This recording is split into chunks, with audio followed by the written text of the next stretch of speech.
نہیں ہے، لیکن شریعت اور طریقت کی شکل تبدیل ہے.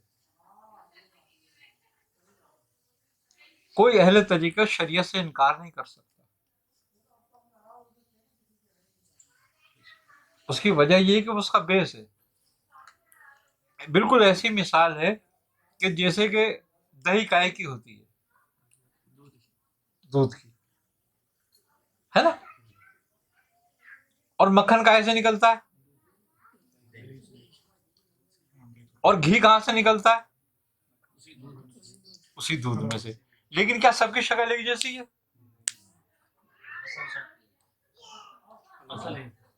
اصل ایک ہے لیکن شکل ایک نہیں. بے شکل شریعت ہی ہے اس کا. اگر دودھ نہیں ہوگا تو نہ مکھن ہوگا نہ گھی ہوگا. اور اگر بغیر اس کا بنا ہوگا تو بناسپتی ہوگا.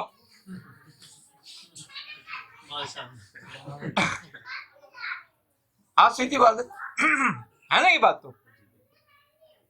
تو بات یہ ہے کہ اب جب شکل بدلتی ہے تو اگر کسی کو گھی دکھاؤ کہ یار یہ دودھ ہے، وہ مان لے گا تمہاری.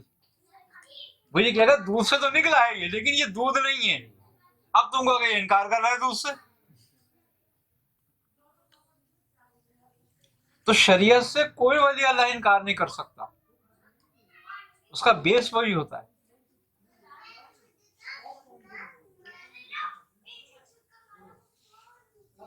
لیکن ہر چیز کی ایک اسٹیپ ہے.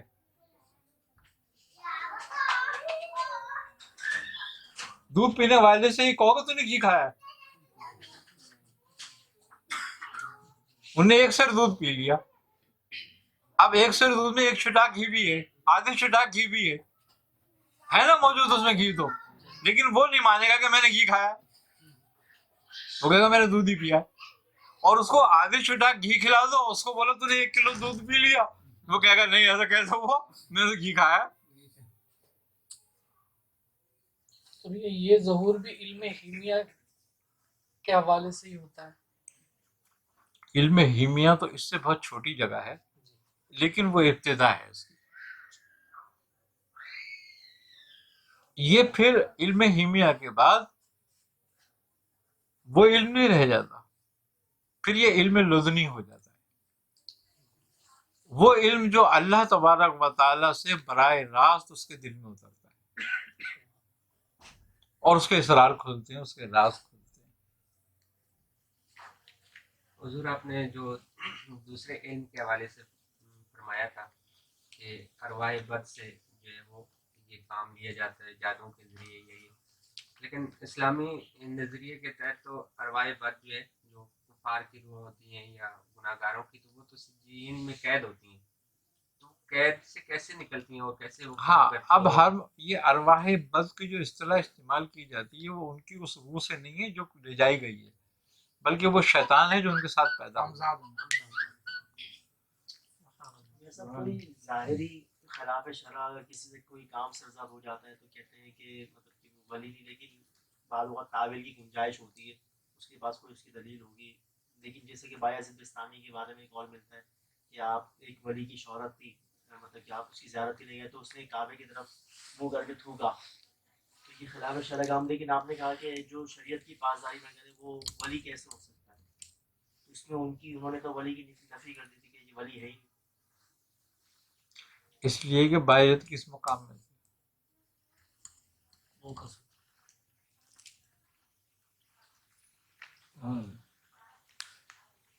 حقیقت جان رہے. ہاں دیکھو ڈاکٹر کی نفی کر سکتا ہے نا، کہ جاہل آدمی ڈاکٹر کی نفی کیسے کر دے گا کہ ڈاکٹر نہیں ہے یہ.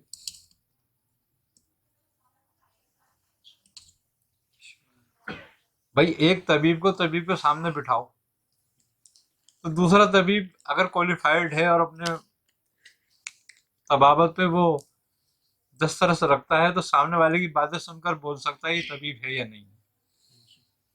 لیکن ایک عام آدمی کو بٹھا دو اس کے آگے اور وہ فتویٰ دے کے اڑ جائے گا یہ طبیب نہیں ہے نا یہ بات. تو یہ ان کے معاملات ہیں کہ وہ سمجھتے تھے اب مقام ہیں ولایت کے بھی، کہ کہاں تک ولایت کا اقرار ہے اور کہاں تک انکار ہے. کہاں وہ جیسے کہ ایک آدمی کلمہ پڑھ لیتا ہے کہ میں کلمہ پڑھ لیا ہے، میں مسلمان ہو گیا، تو قرآن اس کے بارے میں کیا کہہ رہے ہیں کہ ابھی صرف کلمہ پڑھا ہے لیکن اسلام اس کے حلق سے نہیں اترا، دل میں نہیں اترا اس کے. کہہ رہا ہے نا کس بات کے لیے کہہ رہا ہے؟ خالی جبکہ وہ مسلمان تو ہو چکا لیکن ابھی اس کے دل میں اسلام نہیں اترا. تو ولی تو ہو جاتا ہے لیکن ولایت کا اترنا ابھی باقی رہتا ہے. تو وہ مدارج اور مقامات ہیں. آئی نا سمجھ میں بات؟ ابھی تم 4 سال پڑھتے ہو طبیب کے لیے، ٹھیک ہے نہیں؟ کسی کا پہلا سال ہوتا ہے، کسی کا دوسرا سال ہوتا ہے، کسی کا تیسرا سال ہوتا ہے، لیکن وہ اپنے آپ کو طبیب سمجھتا ہے. لیکن طبیب وہ جب تک نہیں ہوتا جب تک 4 سال اس کے مکمل ہو کے اس کو سرٹیفکیٹ نہ مل جائے، اس کا امتحان کلیئر نہ ہو جائے. لیکن وہ 4 سال طبیب ہی رہتا ہے، پہلی کلاس سے لے کے اور 4تھی کلاس تک. اب ایک آدمی داخلہ لیتا ہے دارالعلوم میں تو وہ 8 سال پڑھتا ہے، لیکن سال والا بھی پوچھتے ہیں کہ کون ہے، بھائی مولوی صاحب ہے. اب بیچارہ 8 والا بھی مولوی صاحب ہے، جو فارغ ہو گیا وہ بھی مولوی صاحب ہے اور یہ بھی مولوی صاحب ہے.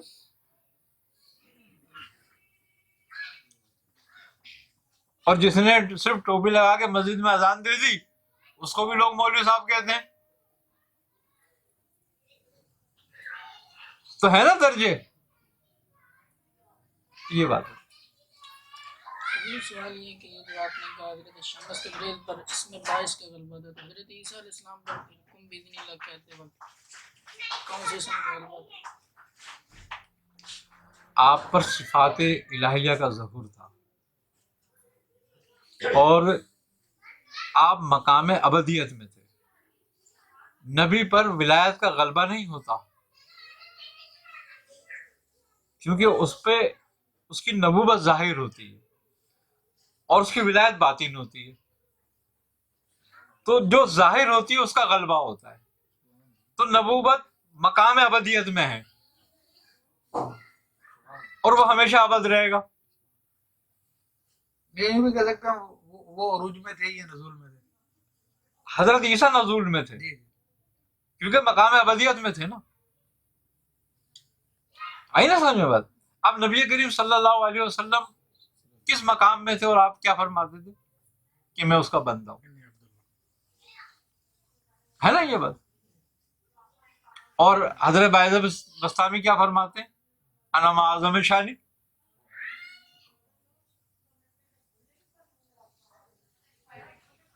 وہ عروج ہے. وہ عروج ہے.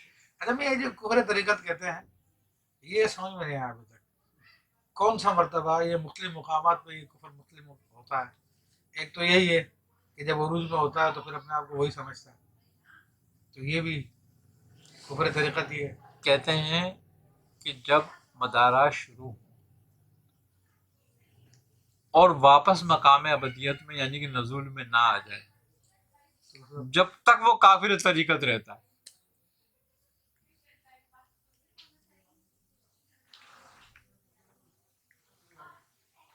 کیونکہ عروج کے لیے نزول لازم ہے.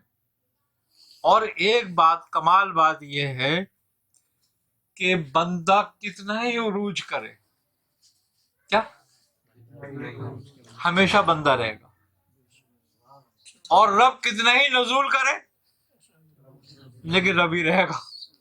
العبد مهما ترقى عبد بس اور رب مهما تنزل عبد.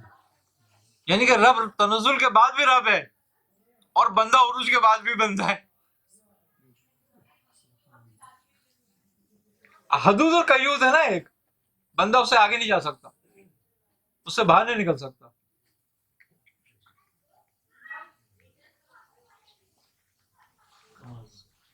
آئی نا سمجھ بات؟ کیوں کہ بندہ ہمیشہ نفس کی قید میں.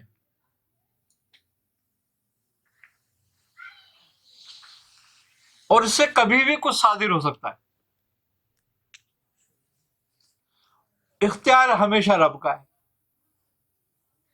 تو جس کا اختیار ہے وہ ہمیشہ با اختیار ہی رہے گا، اور جو بے اختیار ہے وہ ہمیشہ بے اختیار ہی رہے گا.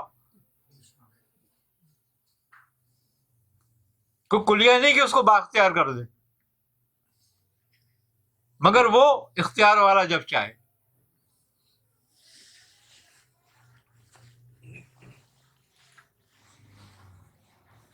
صحیح. ہاں، لیکن مخلوق کا اختیار مخلوق کی حد تک ہے، اس سے زیادہ اختیار نہیں ہوتا مخلوق کو کبھی بھی. مثال کے طور پر مخلوق کی تقدیر کا فیصلہ کرنا، یہ رب کی تقدیر کا فیصلہ تو نہیں کر سکتا، مخلوق ہی کر سکتا ہے. شافع ہونا، بخشوانا، کس کو بخشوائیں گے؟ مخلوق کو.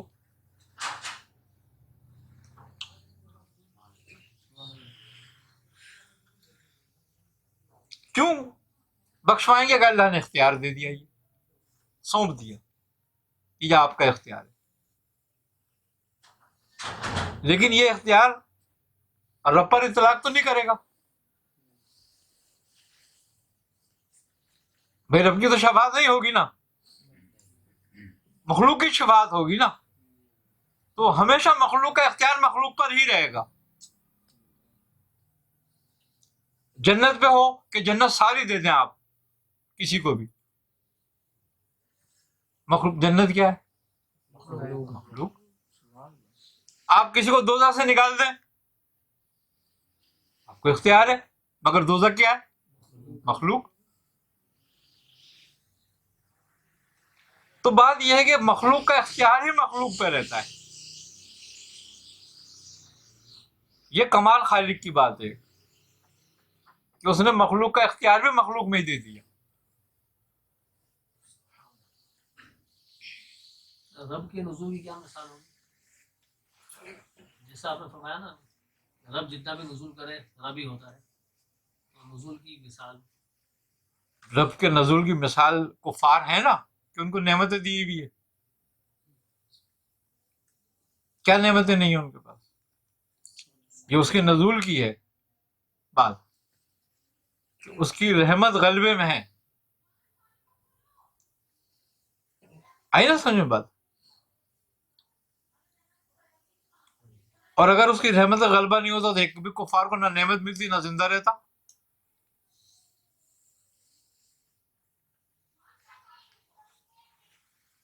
ایک بھی سرکش زندہ نہیں رہ سکتا تھا.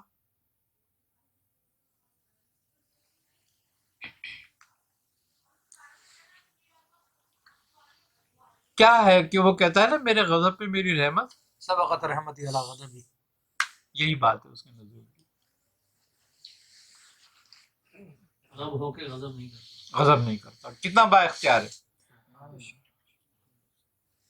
لا یطاق انتقام ہو، اس کے انتقام کی کوئی طاقت نہیں رکھتا، پھر بھی کسی سے نہیں لیتا.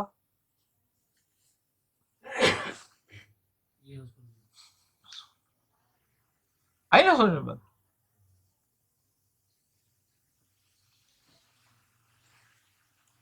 وہ متکبر ہے.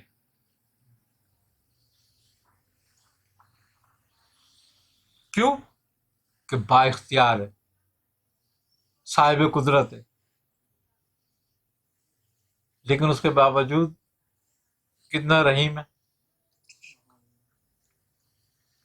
اور یہ بھی اس کی کمال محبت ہے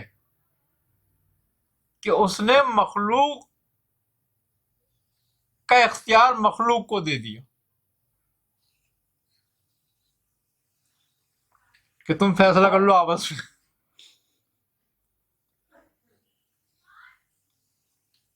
اب فیصلہ یہ کر لو کہ تم جس کے ساتھ ہو جاؤ. ساری دنیا، اب وجہ یہ ہے کہ ساری دنیا سجدہ کرتی تو اس کی ربوبیت میں اضافہ ہوتا، اور سارے انکار کرتے سجدے سے، کمی نہیں ہوتی.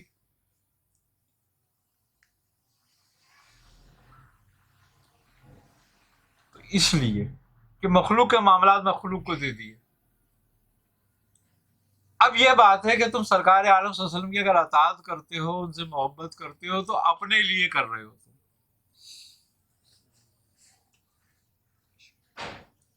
اور اگر ان سے انکار کر رہے ہو تو بھی اپنے لیے کر رہے ہو. اب ان کو اختیار ہے اس بات کا کہ جو ان سے محبت کرے اس کی شفاعت کرے، جو ان سے انکار کرے اس پہ غضب کرے.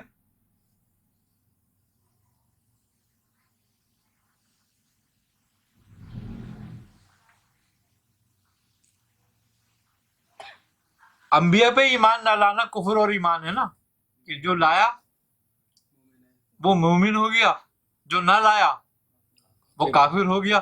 اب یہ بتاؤ کہ کسی کا ایمان لانے پہ اور کسی سے کفر رہنے پہ اس پہ کچھ اثر ہے؟ وہ ایمان والوں کو زیادہ روٹی دے رہا ہے، زیادہ اناج دے رہا ہے، یا کافروں کو کم کر دیے؟ نہیں، کچھ نہیں کرا. تو اس کا مطلب ہے اس کا میٹر نہیں ہے، یہ مخلوق کا ہی میٹر ہے. وہ اپنی رحمتیں سب طرح سے سب پہ ایک جیسی کر رہا ہے. جب بارش برستی ہے تو کافر اور مومن سب پہ برستی ہے اس کی. سورج نکلتا ہے صبح، سب کے لیے نکلتا ہے. رات ہوتی ہے، سب کے لیے ہوتی ہے. میں وہ جو فرماتا من عاد لی ولی فاعظمت بحرب، میرے دوست ہیں، میں ان سے اعلان جنگ کر دیتا ہوں. ہاں وہی بات یہ ہے نا کہ جو میرے منتخب کردہ لوگوں کی طرف آئے وہ میرے دوست ہو گئے، کیونکہ وہ میرے دوست ہیں، میرے دوستوں کے ساتھ ہو گئے. اور جو میرے دوستوں کے دشمن ہو گئے وہ میرے دشمن ہو گئے. فوج تو اسی نے کھڑی کری ہے نا، اور اپنا نامہ بر تو اسی نے بھیجا ہے نا، اور خود کہہ دیا کہ انسان کی اوقات نہیں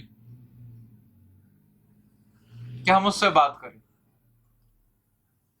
مگر پردے سے. فاکان اللہ لبشر یکلمہ.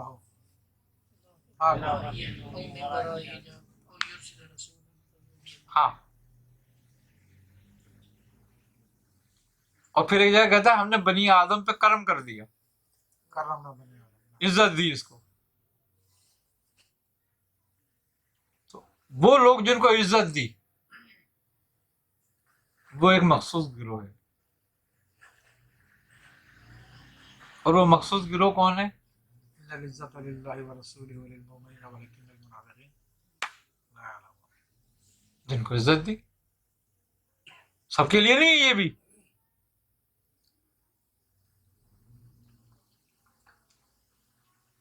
اور جہاں مومنوں کا ذکر ہے وہاں بھی خاص گروہ ہے ایک. سارے مسلمان نہیں ہیں یہ، وہ وہی گروہ ہے اولیاء اللہ کا، اللہ کے دوستوں کا گروہ ہے.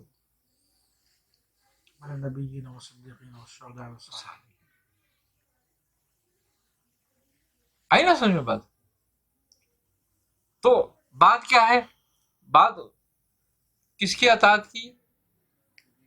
نبی کی اطاعت. کہہ دیا نا کہ قل ان کنتم تحبون اللہ فاتبعونی، یعنی کہ اللہ کی محبت اس بات پہ مشروط ہے کہ تم ان کی اطاعت کرو. ایک خاص طریقے سے بھیجا ہے نا انہوں نے.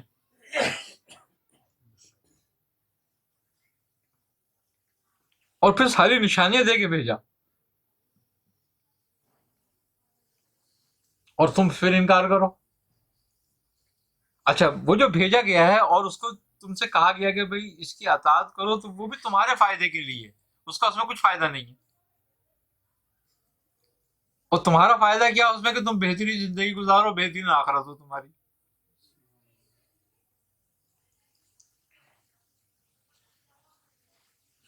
یعنی کہ بہترین زندگی سے مراد یہ ہے کہ تم دنیا کو ضائع نہ کرو.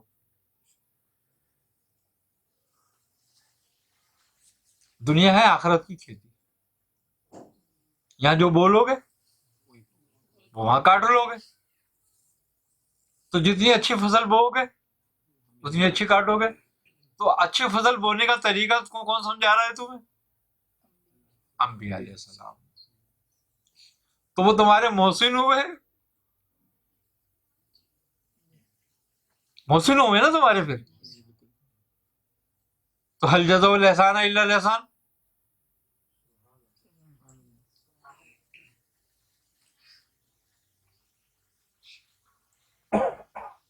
تو محسن کا بدلہ یہی ہے کہ احسان کا بدلہ احسان کے ساتھ ہے کہ جیسی انہوں نے ترغیب دی تم اس پہ عمل کر لو.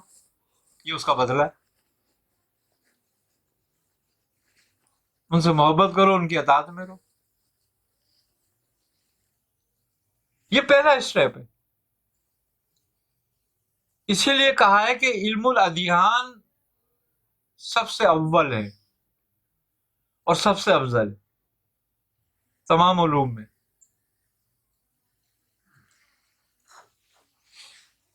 اس کے بعد آتا ہے علم الابدان، اور پھر اس کے بعد آتا ہے علم الارضیان، زمین پہ جتنے علوم ہیں اس کے بعد.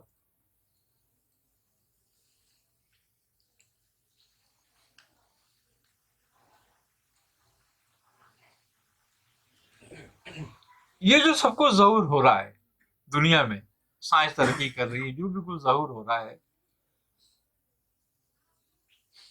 یہ صرف تمہاری ضرورتیں ہیں، یہ علم نہیں ہے. تم ضرورت کے مطابق ایک سے ایک چیز بناتے ہو. پہلے تم نے گھوڑا گاڑی، گدھا گاڑی، بیل گاڑی بنائی اپنی ضرورت کے لیے، پھر تم نے سائیکل بنا لی،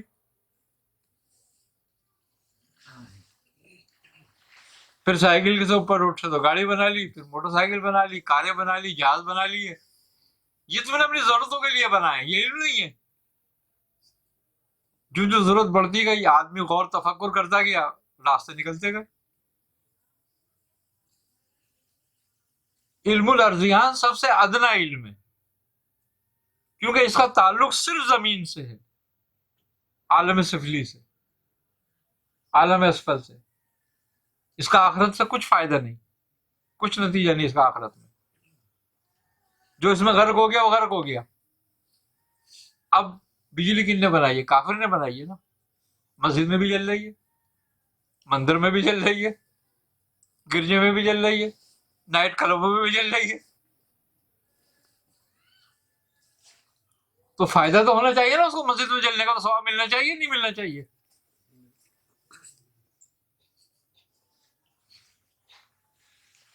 صاحب کا ہی نہیں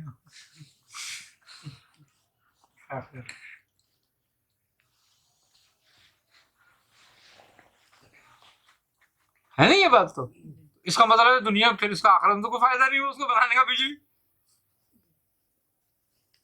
اور اگر کوئی مسلمان بھی بنا لیتا تو اس کلب میں بھی تو جل رہی ہے، اس کے گناہ ہو رہے ہیں، وہ کون ذمہ دار ہے؟ اس کا نام پر یہ کہہ رہے ہیں انما الاعمال بالنیات. تو بات یہی ہے کہ علم الارضیان جو ہے نا، وہ چونکہ ادنا علم ہے اور ضرورت کے تحت ہے، لوگوں کی ضرورتیں ہیں یہ. اور اگر کوئی مسلمان کسی مسلمان کی ضرورت پوری کرتا ہے تو اس کے لیے نیکی ہے، ثواب ہے.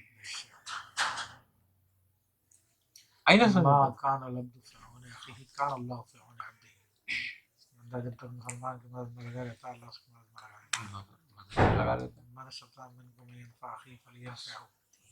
جو تم میں سے فائدہ پہنچا سکتا پہنچا اپنے بھائی کو. اور دیکھو اس کے دوستوں کے ساتھ ملنا لگنا، یعنی کہ انبیاء کی اطاعت کرنا، اولیاء اللہ سے محبت رکھنا، انبیاء علیہ السلام سے محبت رکھنا، اس کا فائدہ کیا ہوا کہ تمہارے ہر عمل کا اجر ہو گیا. اور اگر یہ نہیں ہے تو کسی بھی عمل کا کوئی اجر نہیں ہے، وہی تم کر رہے ہو، وہ یہ کافر کر رہا ہے. تم سے زیادہ نیکی وہ کر رہے ہیں آج، لیکن تمہیں تو ان کو اس کا دنیا میں تو فائدہ ہو رہا ہے کہ ان کی واہ واہ ہو رہی ہے، ان کا نام ہو رہا ہے. یہ دنیا میں ان کا واہ واہ واہ واہ ہو کے، اور بھائی بہت اچھا آدمی، بہت اچھا آدمی، ختم ہو گیا کام. لیکن تم نے اگر کرا کوئی کام ایسا تو تمہاری دنیا میں بھی واہ واہ ہوئی اور آخرت بھی تمہاری اچھی ہو گئی.